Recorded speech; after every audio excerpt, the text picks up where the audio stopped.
voltava para falar sobre a leitura do Otelo do Shakespeare. O primeiro Shakespeare a gente nunca esquece.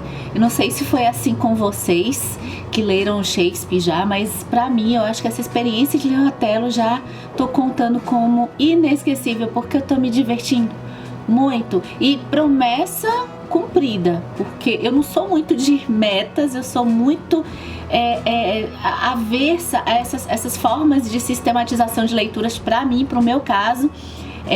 Mas eu consegui começar, me empolguei com o vídeo, eu já sabia que eu estava começando, fiz o primeiro vídeo, um vídeo ainda introdutório para quem vai ler o Otelo, para quem está começando nessa parte do Shakespeare, e agora eu voltei para falar de mais material para vocês que estão lendo o Otelo, que já leram o Otelo e que estão acompanhando essa série de vídeos. E eu também vou contar como é que tá sendo a leitura do Otelo, porque eu não terminei, mas eu tô num ponto, eu acho que eu tô mais ou menos um quarto do Otelo. E então como é que eu tô lendo o Otelo? Eu tô lendo o Otelo aos pouquinhos, e aí eu já coloco a primeira polêmica assim, não é uma polêmica, né?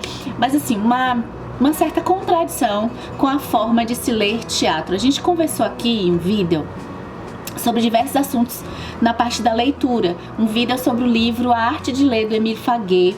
Depois, se você tiver interesse, dá uma procurada. E eu me lembro quando eu li esse livro que o pesquisador Émile Faguet falava que o teatro, e eu concordo com ele é uma espécie de leitura diferente do romance, né? O teatro, ele é feito para a gente imaginar que a gente tá no teatro. Na verdade, o texto do teatro ele foi feito para ser uma peça. Então, a primeira contradição que eu me vejo fazendo quando eu comecei a ler Otelo foi o seguinte: olha, pela lógica, por ser uma peça de teatro, ela não foi feita para ser assistida de uma vez só, porque no teatro a gente vai assistir a peça, né? É muito difícil ter uma série do teatro, né? Da gente ir assistir uma parte hoje e outra amanhã. Não existe praticamente.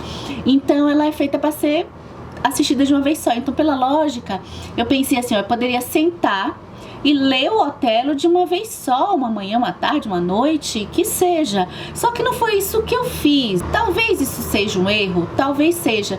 Mas o que aconteceu no meu caso, né? E aí talvez valeria, talvez uma releitura aí de uma vez só, e eu tô pensando em fazer.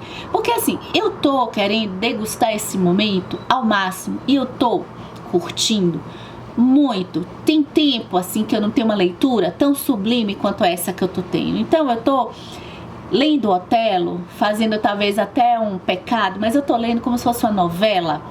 Eu não sei se vocês são da época da novela, mas com as séries tem isso, né? Você teve o Game of Thrones, que eu acho que todo mundo assistiu assim, né? Os mais jovens, assim. Você tem um pedaço aqui, depois na outra semana você tem outro pedaço.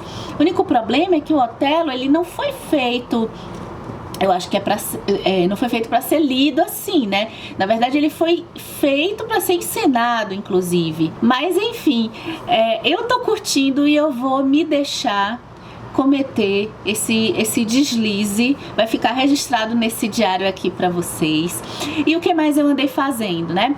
Eu andei assistindo outros materiais do Otelo, além daqueles que são bem iniciantes, assim, para quem quer adentrar na obra do Shakespeare. Então tem um vídeo aqui antes desse, se você caiu nesse vídeo de paraquedas, em que é o primeiro vídeo dessa série lendo o Otelo do Shakespeare.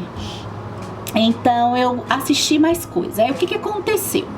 Coisas boas, notícias boas, né?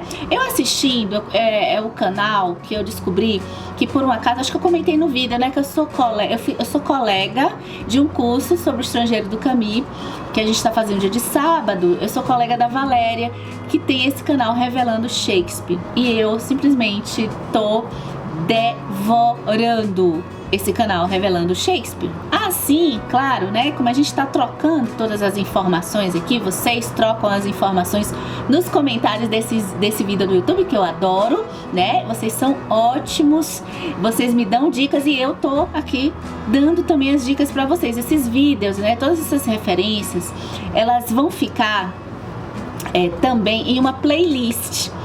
Tanto estão lá no vídeo, existe um vídeo inicial dessa série, né, que é do Otelo do Shakespeare, mas eu tô criando também uma playlist que eu vou liberar por enquanto, ela tá ainda privada, tô organizando ela direitinho, e acho que quando esse vídeo for ao ar, em breve ela já tá sendo liberada para vocês poderem assistir esse conteúdo, esses conteúdos todos que eu tô assistindo, e os vídeos dessa série também vão ficar lá nessa playlist. Então vamos organizar esse segundo vídeo aqui dessa série, porque eu já fiz aqui as minhas digressões, já furei o roteiro que eu fiz, vocês estão vendo. Então assim, os melhores momentos do Otelo, daqui a pouco a gente vai lá. Como ler uma peça, né? Já coloquei aqui na roda, né? Será que tá errado o jeito que eu tô lendo o Otelo do Shakespeare? Mas assim, eu tô adorando. Falei da playlist, a gente vai ainda nesse vídeo lá para Bentinho e Capitu daqui a pouco, e pro tema do ciúme do adultério. Mas eu quero antes falar também de uma dica de como eu tô lendo Shakespeare, né? Lá no primeiro vídeo eu comentei sobre os livros relacionados que eu tenho aqui na minha mão para ler o Shakespeare. Então eu tenho o box da editora Nova Fronteira, que tem todas as peças do Shakespeare. Esse box eu comprei tem um tempinho. E o que acontece? Eu peguei o Otelo para ler, e consumindo esses, né, assistindo os conteúdos lá do canal Revelando Shakespeare, eu acabei, eles trazem também especialistas, também peguei algumas coisas lá da Casa do Saber, que eu falo muito aqui com vocês aqui no canal Comparando no CCL. Eu descobri o seguinte, olha, existe essa tradução da Nova Fronteira, ela é feita pela Bárbara Eliodora, que eu comentei aqui, que até onde eu sei é uma grande especialista de Shakespeare aqui no Brasil. E aí, para completar, pra gente ir nessa nossa trajetória, eu descobri também um tradutor, que é o Laurence Flores Pereira. E o que acontece, né? Por alguns especialistas desses novos materiais que eu tô aqui compartilhando com vocês, né, que vão estar todos lá na playlist, alguns especialistas falam assim, isso eu já sabia um pouco com relação a gente pegar, por exemplo, poesia que não seja da nossa língua, né, nativa. Então a gente tem que pensar um pouco na tradução, a gente sempre perde algumas coisas quando a gente lê traduzido. Por quê? Porque uma poesia está pensando também muito, aliás, não só no sentido, e sim na questão da fonética, né? Na questão das palavras, da fonética das palavras, de como elas são soletradas. E aí, em resumo, assim, para eu não me estender muito nesse vídeo, eu não quero que esse vídeo fique grande, mas não tem jeito, eu falo muito.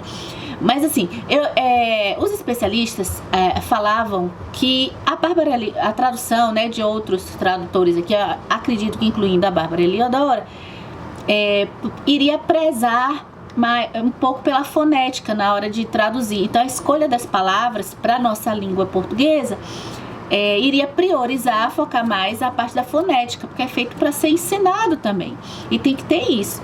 E já o Laurence, parece que ele consegue manter a poesia também, mas o foco dele é no sentido. Então, eu comprei uma outra edição para poder ler o Otelo em 2 edições. Eu pensei assim, né? Vou ler nas 2. E essa edição aqui é a do Laurence, traduzida pelo Laurence, e que é da editora Penguin, tá? O que eu sempre gostei muito, né? Já há algum tempo eu gosto muito da Penguin. A editora Penguin, ela faz a publicação de clássicos e ela tem sempre uma curadoria para trazer especialistas daquele clássico para fazer textos de apoio, e que para mim, assim, me salvam, porque eu acho que a minha experiência de leitura é ainda melhor ao ler esses textos de apoio. Já tem leitores, então atenção, leitores que são muito aversos a spoilers, geralmente não fazem tanta questão da edição da Penguin, né? Ou escolhem, gostam até de ler os textos de apoio, mas leem depois de ter lido a obra.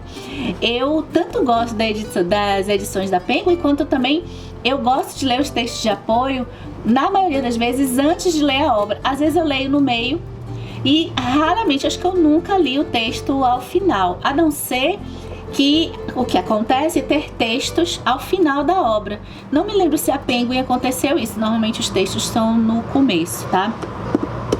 Então, o que aconteceu? Eu comprei a edição da Penguin, só que aí, até essa edição chegar, demorou poucos dias, eu estava ávida. Eu ia esperar para começar a ler o Otelo antes dela chegar, mas eu estava ávida para ler o Otelo. Comecei a ler na tradução da Bárbara Heliodora, e eis que eu não senti assim dificuldade, não li ainda a do Lawrence, mas o que aconteceu? Eu mergulhei de cabeça, não lendo rápido, né, que eu já comentei aqui, que eu tô devagarzinho, mas assim, eu não tive dificuldades com essa tradução, e eu não quis interromper, tá? Quando o livro chegou, eu vou ler os textos de apoio, vou compartilhar aqui com vocês, é o que eu tô pensando pra fazer, né? Eu ia fazer as duas, mas eu tô no ritmo dessa aqui da Nova Fronteira, tá dando certo, então o que eu tô pensando é pegar em alguns momentos e ler de uma vez só, tá? Ou ao final, ou então em alguns momentos no intervalo de alguns atos, a edição do Lawrence, ok? Então, atualizando o diário de leitura de Otelo. Então vamos ao próximo assunto, que é essa maravilha que eu comecei a ler também junto com a peça do Otelo, que se chama O Otelo Brasileiro, de Machado de Assis.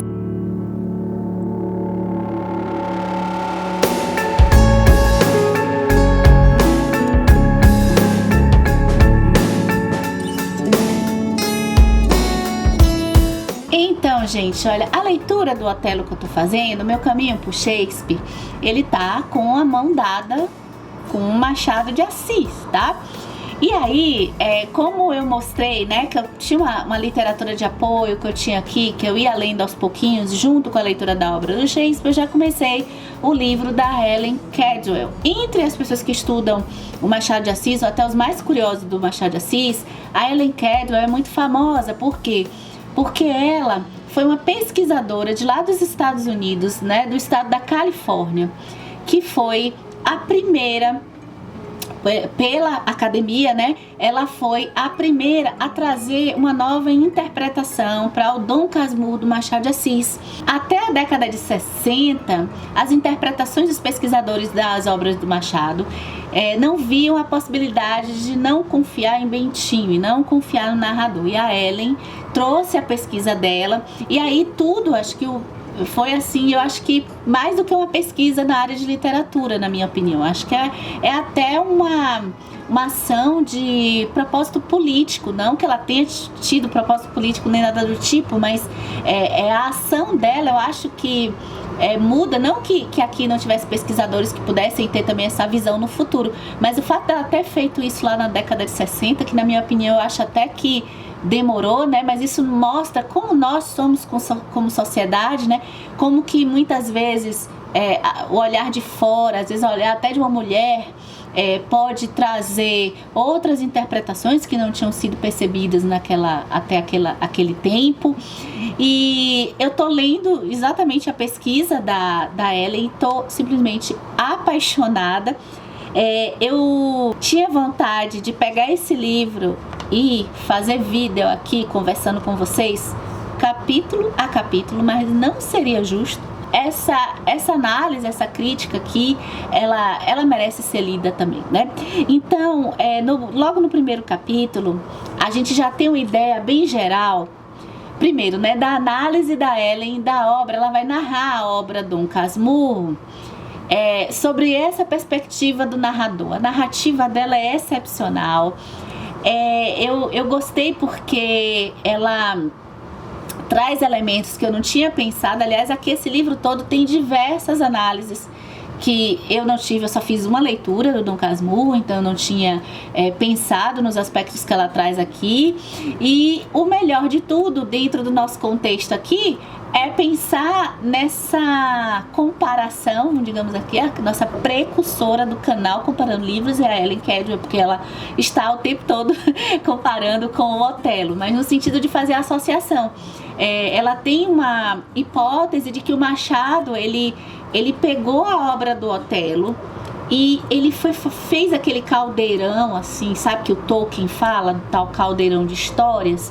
Acho que quem leu já estuda o Tolkien, né, que fala disso, que ele o gênero de fantasia para ele vai buscando nos contos de fadas, assim, faz aquela história dele, né? E o Machado, ele tem, assim, ele vai fazer o Dom Casmurro fazendo esse é como se uma câmera tivesse, assim, é como se a gente assistisse uma história por um ponto de vista, e como se essa história agora fosse botar no liquidificador e a gente vê uma história de certa forma semelhante, mas com diversos nuances diferentes. Então, na tangente do círculo, a gente teria um pouco essas associações, né? A Capitu com a Desdémona, o Escobar com o Cássio, o Bentinho com o Otelo e o Bentinho também com o Iago, apesar do Iago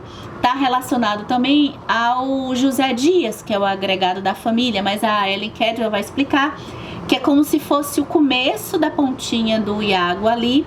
E depois, né, o que eu acho bem interessante da análise mais aprofundada dela, né, da obra, que me lembra muito Dostoiévski, é que existe uma ambivalência, um conflito de Iago e Otelo dentro do Bentinho, ou seja, o bem contra o mal, né? Agora, toda a estrutura, né, nesse primeiro capítulo, no segundo, eu já li até o 4º capítulo, eu tô no capítulo 5 para começar, e ela vai também estudar os nomes, tá? Os nomes, eles são interessantes demais. E uma observação interessante, né? Interessante de novo. Uma observação muito curiosa é que esse livro aqui, ele não é só sobre o Dom Casmurro. O fio dele é todo no Dom Casmurro, mas o tempo todo a Ellen Cadwell tá apontando assuntos ligados a memórias póstumas de Brás Cubas, a ressurreição, memorial de Aires, o Helena e outros diversos contos do Machado de Assis, contos que a gente está conversando aqui. Então já localizei alguns contos que a gente já conversou, outros que eu já estou atenta. Então, por exemplo, o estudo dos nomes é algo que a gente já conversou em alguns contos do Machado aqui, mas é algo que eu não fico prestando tanta atenção quando eu tô lendo Machado de Assis, mas a partir de agora eu vou fazer minha pesquisinha, ou então vou voltar aqui no livro da Ellen Cadwell, por isso que eu recomendo vocês terem esse livro, que se eu não me engano ele tá esgotado. Uma pena, porque eu não comprei ele tem muito tempo não, se eu não me engano acho que foi 2020, não tem muitos anos que eu comprei esse livro, sabe? Tomara que volte, tá? Que ele volte para catálogo, porque ele é incrível para quem gosta de se aprofundar e de ler assim a obra do Machado.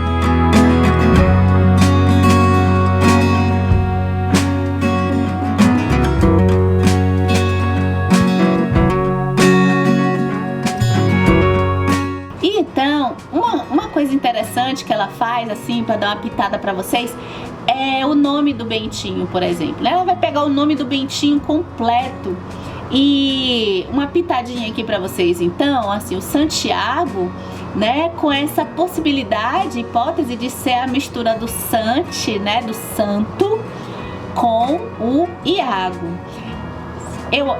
Vai ter um vídeo aqui, ó, se eu não me engano, espera um pouquinho, eu já gravei. É porque se eu falar o nome do conto, aí vai estragar a surpresa de quem tá vendo o sorteio da Tibiajar. Mas tem um vídeo que a gente ainda vai conversar sobre essa coisa dos nomes. E eu não tinha lido ainda o do Otelo não, mas agora eu vou observar todos os nomes. Eu achei espetacular essa coisa do Santiago. E o que tá acontecendo comigo na leitura do Otelo? Eu estou no ato 3, cena 1. Não sei se isso vai dizer alguma coisa pra você, mas se você estiver lendo, acho que dá pra ter uma ideia, né? Então, assim, eu já tô apaixonada num sentido assim, não me entendam mal, que isso pega mal, né? A gente se apaixonar por um vilão. Eu tô apaixonada pelo Iago. Eu tô apaixonada pelo Iago. E eu não sei se isso é comum em quem vai ler o Otelo, eu me lembrei tanto, acho que é porque do jeito que eu tô lendo, né? Me lembrei tanto de algumas novelas que tinha aquele vilão que a gente, o que sustentava pra mim, assim, a gente assistindo, né? O que me sustentava assistindo, o que me divertia, entre aspas, era o vilão. Era o vilão que mexia toda a história. E eu tô assim com o Iago, os diálogos dele, eu vibro, assim, eu fico me lembrando de quando eu era criança, assim, com a minha avó. E a minha avó, ela assistia a novela, muito assim, ela pegava e ficava falando com a televisão: não, minha filha, ele tá mentindo. Ai, que saudade, vovó. Tá lá no céu, Deus a tem. E ela ficava: ai, ele tá mentindo, você não escute ele não. E ela falava pra TV, e eu achava aquilo muito engraçado. E eu fico me lembrando aqui lendo o Otelo, porque eu fico com essa sensação na minha cabeça, não chego a falar com o livro, mas eu fico com a sensação assim, quando ele tá nos diálogos dele, eu fico assim: meu Deus do céu, sabe? Quem leu vai entender assim, sabe? Tipo, Cássio, não bebe, Cássio. Quem leu vai pegar essa parte. Cássio, pelo amor de Deus, não bebe, sabe? Quem nunca passou por isso, sabe? Assim, eu consegui, graças a Deus, mas a pessoa fica, né? É a perturbação para beber. Não bebe. Não bebe porque não vai dar certo, sabe? Então, dentro da minha cabeça, como eu fico lendo uma peça, imaginando até a peça, dentro da minha cabeça fica assim: ai, né? Não vai acreditar, sabe? Que cara mais patético é o Rodrigo também, né? Que é o pau mandado lá do Iago. Personalidade fraquíssima. Os impulsos de Otelo, sabe? Até agora, quais foram as minhas partes preferidas? Eu vou fazer um parênteses, assim, que eu vou preferir contar, assim, as minhas partes preferidas do que ficar contando o que acontece na peça. Eu quero estimular também quem não tá lendo a peça, lê a peça, né? E deixar aqui nos comentários as suas partes preferidas na peça até o ato 3. Não que eu me importe com spoilers não, mas assim, tá. Ou então na peça como um todo, pode deixar aí, tá? Mas eu vou falar as minhas partes preferidas até o ato 3. Primeira parte preferida, gente, a parte do Otelo, que fala do amor dele por Desdémona. Ele vai narrando, né, como foi que ele e Desdémona se apaixonaram. E essa é uma das partes incríveis que diz mais ou menos assim, ó: pediu-me que, no caso de eu ter algum amigo que a amasse, eu deveria ensinar-lhe a minha história para cortejá-la. E eu então falei: ela me amou porque passei perigos. Eu a amei porque senti piedade. Uou! Que coisa! O Mouro de Veneza, ele entende que ela o ama porque ela sentiu pena, né? Daí que não vai dar bom. Tem uma parte do Iago aqui. Essa cena é qual? Geralmente quando o Iago solta tudo que ele realmente é com o Rodrigo. Tem umas com o Cássio também. O Rodrigo, ele é o pau mandado do Iago. O Cássio é quem pegou o cargo que deveria ser do Iago, segundo o Iago, dizendo que ele merecia o cargo, tá? Só pra quem não leu não ficar muito perdido. Então, tem uma parte do Iago que ele mesmo, a falsidade dele com o Rodrigo, né? Então tem uma parte que ele tá falando que ele odeia realmente o Otelo, e ele até induz, assim, ó, dizem por aí que Otelo até meio que ficou com a mulher do Iago, né, com a mulher dele, né? Então ele diz assim: gastar meu tempo com um palerma desses. Gente, a palavra palerma, eu não sei, toda vez que eu vejo assim no diálogo me dá vontade de rir. Se não pra lucro meu, odeio o Mouro, porque eu entendo, né, que a convivência do Iago com o Rodrigo, o Iago que é tão inteligente, né, que o cara é dissimulador, que difícil. Então ele conviver com o palerma desse, porque realmente eu tenho um objetivo e eu odeio o Mouro, né? Aí eles dizem por aí que que em meus lençóis ele fez o meu papel. Assim, né? Não acho que ele tá pensando muito, que ele tá dando uma desculpa. Tem outra parte, ele arquitetando a vingança, nossa. Aí a outra parte preferida, como eu dei a deixa aqui, é a parte da embriaguez de Cássio. Como sou vilão, aconselhando Cássio a tal caminho, que só lhe trará bem. Bendito inferno. Mais adiante, eu derramo em seu ouvido veneno, que é por luxúria que ela o quer de volta. E quanto mais buscar ela ajudá-lo, mais o desacredita junto ao muro. É interessante essa forma de fazer o teatro, da pessoa contar os planos, contasse os planos, né? Não sei se pro público, para Rodrigo. Eu acho muito engraçado isso de contar os planos, sabe? Eu estou armando isso. Isso me lembra muito Pink Cérebro. Vocês assistiam Pink Cérebro? Eu aqui botei Pink Cérebro num vídeo de Shakespeare. Não sei onde é que eu tô com a cabeça. Bem, é mais ou menos isso que eu queria fazer do update vai ficar enorme esse vídeo. Me contem aqui nos comentários se vocês já leram o Otelo, ou se vocês depois do primeiro vídeo dessa série já leram de uma vez só o Otelo, se vocês estão lendo o Otelo, ou se vocês já tiveram alguma leitura de outra peça do Shakespeare. Deixa a sua experiência aqui nos comentários desse vídeo no YouTube. Lembrando que as referências, assim como acontece com os contos de Machado de Assis, que todas as referências ficam no box de descrições do vídeo, aqui com Shakespeare vai ser assim também. As referências vão ficar nos boxes de descrições e também as referências de conteúdo aqui do YouTube estão na playlist criada Lendo Shakespeare aqui no CCL. Eu espero que vocês gostem e até o próximo vídeo.